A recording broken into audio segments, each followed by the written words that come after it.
Shun, strawberry, sheep, snake, shack.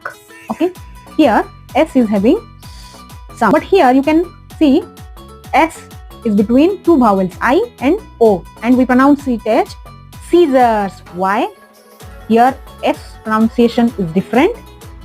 Rose, music, reason, cousin, because, fuse, use, close. Why they are sounding like this? When letter S is in between two vowels, it makes the sound Z. Second rule where S sounds as Z. The letter S says Z after a voiced consonant. When you hear these sounds, these letter sounds in a word, you are having vibration in your throat. So they are called voiced. Okay? Ribs, cars, birds, bags, toys, exam.